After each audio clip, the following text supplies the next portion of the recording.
This is horsepower versus weight. That was the name of my experiment. My name is Colby Hetrick.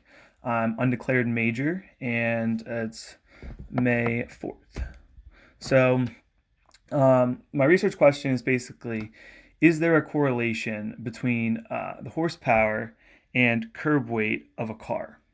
Horsepower is basically just the car's ability to do work, to go and at what speeds. That's what's associated with the speed, and often the torque, which is basically just how much power is behind the wheel. So that's what horsepower is, and curb weight is just how heavy the car is, without any added stuff like personal belongings. So that's what the curb weight is.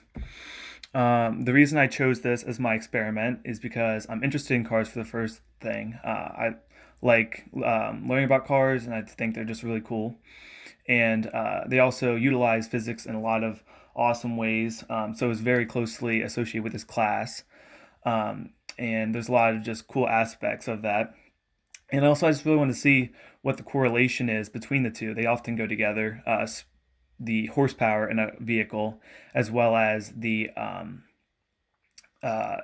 weight of it. So I wanted to see if we could actually nail down any actual correlation between them in a scientific setting. So how I collected my data was I chose 10 different cars, all 2020 models, because I wanted them to be consistent in that.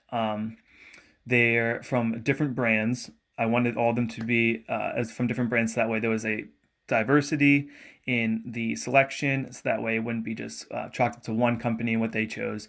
And I also did multiple price ranges and utility, so that way the different prices would be it wouldn't be one like luxury brand or something, or one high end brand versus one low end brand. I wanted a variety of everything, so that way we could know for sure. Uh, so the data collection procedure, part two. So we chose, like I said before, we chose them with a variety of sportiness, so that way, and utilities. And the main way that I found the this data was, if you look in this picture right here, I went onto Google, and typically just typed in the car's name and 2020, and then I would look up the specs specifically for it.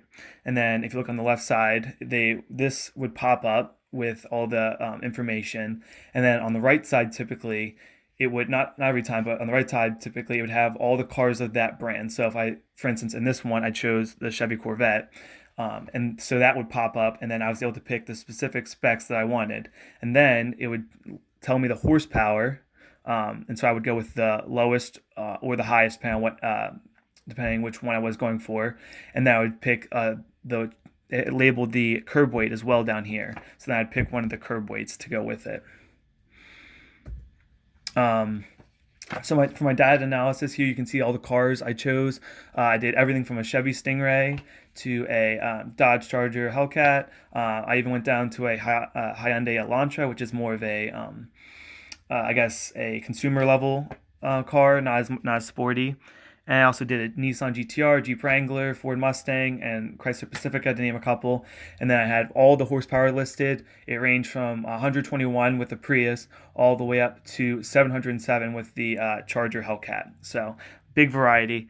And then weight wise, you can see the curb weights on the right side. That's got all the different weights from the Jeep Wrangler all the way up. I think the Ford Mustang, no, the Hellcat was the heaviest at 4,586 pounds, and the lightest one was the Honda Civic Si.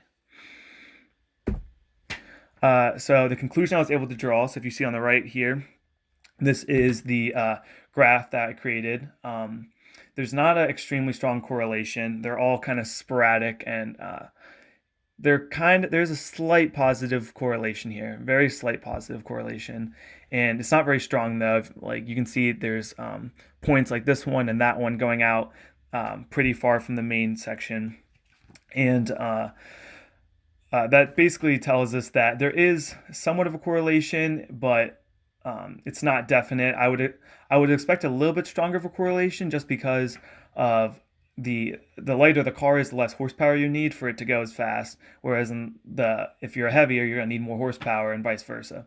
So I was expecting a little bit more.